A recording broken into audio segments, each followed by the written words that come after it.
We may have seen a kiss in the middle of the ring, but was the real kiss of death for AEW. Tony Khan deciding to air the all-in footage. Welcome back, guys, to Fog Wrestling.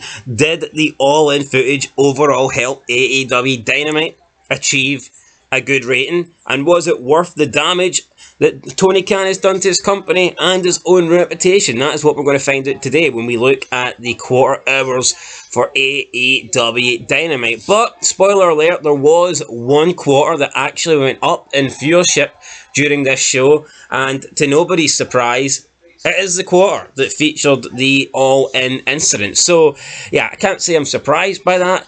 The only thing I would maybe be a little bit surprised by is that it didn't do more.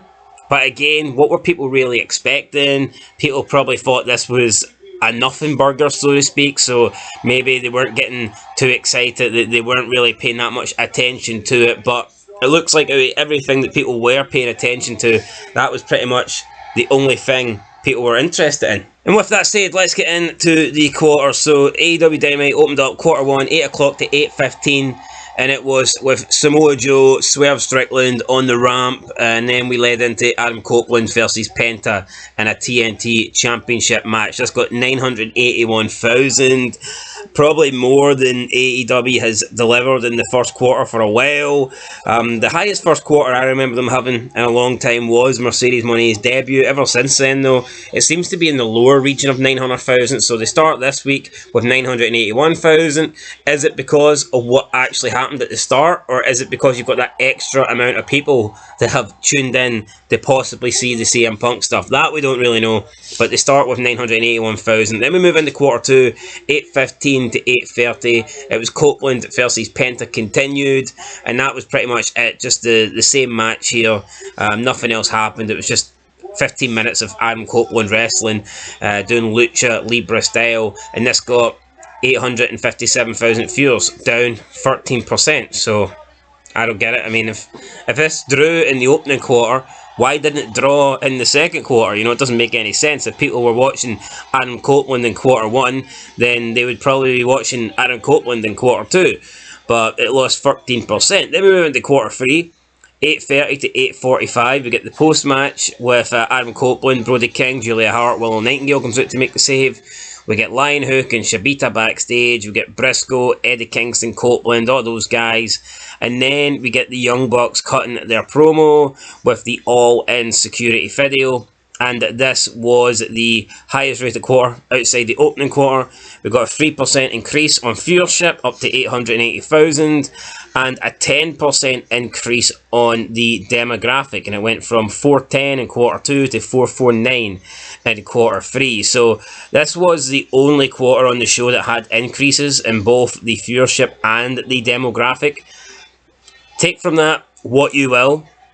It's the highest quarter I've seen outside of the opening quarter in forever. I don't know, probably 2024. That's a good going for CM Punk then. I don't recall seeing a quarter higher than 880,000, other than the opening quarter, so... Oh, and yeah, Big Bang Theory's got a lot to think about that. So Sheldon Cooper and CM Punk are the two biggest draws for AEW going forward. But AEW's trend here of constantly going red for the opening quarter, it's been broken, but by a guy they can't do anything with. Yeah, so normally Dynamite, it just every quarter goes down and down and down. I mean, this week... it pretty much did do that, except for this quarter, so this one went up. We move into quarter four, FTR came out, cut a live promo.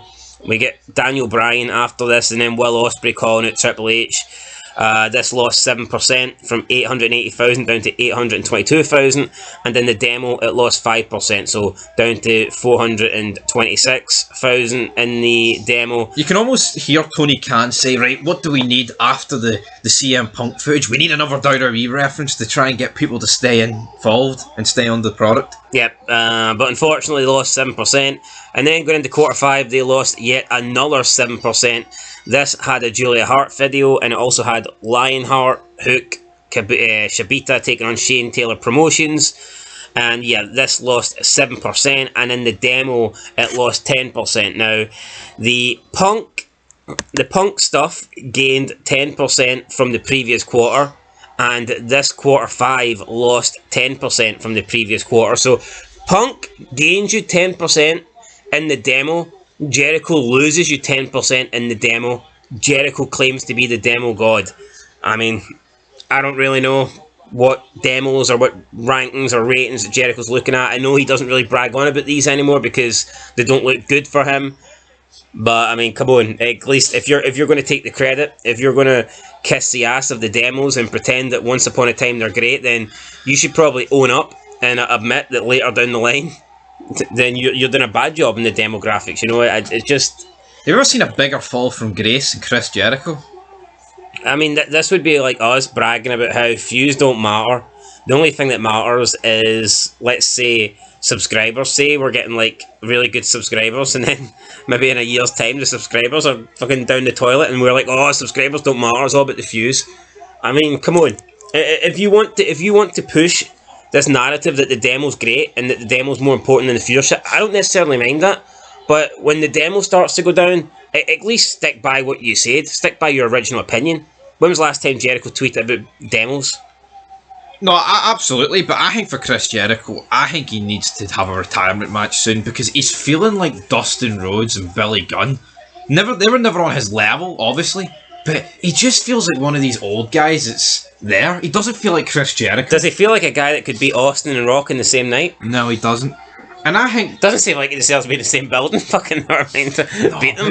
You look at The Rock comes back, man, he looks like $1 million. Looks like he's fucking never took a day off since he's left. Jericho comes out, man, it's... A sad You can state tell of Chris affairs. Jericho is like holding his gut in. But obviously when you wrestle you can't. And it's very noticeable. Quarter 6, we don't lose in terms of a percentage, but we do lose some viewers, 2,000 viewers down. This featured Dustin Rhodes, Okada versus Argento, Pac, FTR, Young Bucks involved, Bullet Club Gold involved, Tony Storm involved, Thunder Rosa involved, Diana Perazzo involved. So, you know, all these so-called big stars, but none of them doing anything for the rating. Demo was down 2%. Viewership was down 2,000. We then lose another 1,000 going in, or another 1%, sorry, going into quarter 7, down 6,000 now. This was Anna Jay versus Mariah May with Mina Sharakika and Mercedes Moné backstage interview that nobody cared for. You can check out the views for this on YouTube. It's like their least viewed clip of the week. And this is supposed to be, you know, Mercedes Moné, highest paid female in wrestling, and she's delivering the lowest ratings when it comes to the views and the videos. So, yeah, pretty lame if you ask me.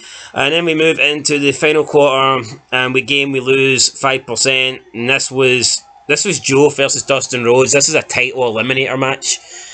So yeah, this is basically a number one contender match for the world title, and we're losing 5%. Finishing down at 723,000. Joe's not been a good champion, in my opinion. Yeah, even you think of the reveal of the Devil and Adam Cole, and where the hell did that go? The Kingdom? Like, is that even still happening?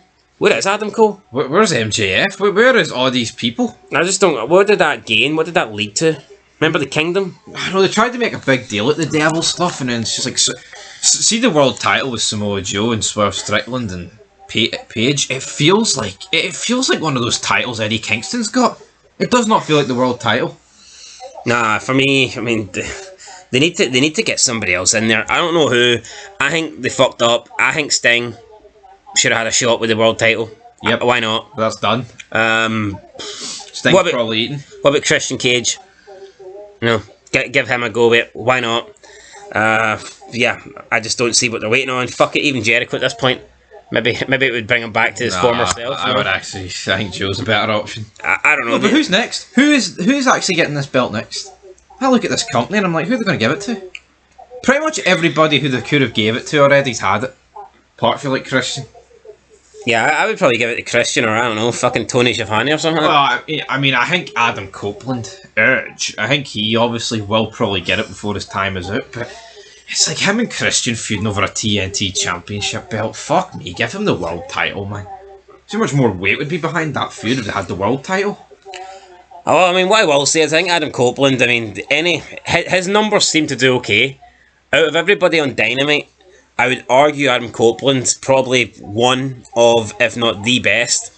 I notice his quarters seem to do alright. So we'll see. Yeah, but see when the Roman Reigns and The Rock, right, are going to have their match, right, whatever Mania or SummerSlam that's going to be at, do you think they're going to take the IC or US title off someone and have the feud for that? No, it's tin pot. That's what those two guys, it didn't need a title.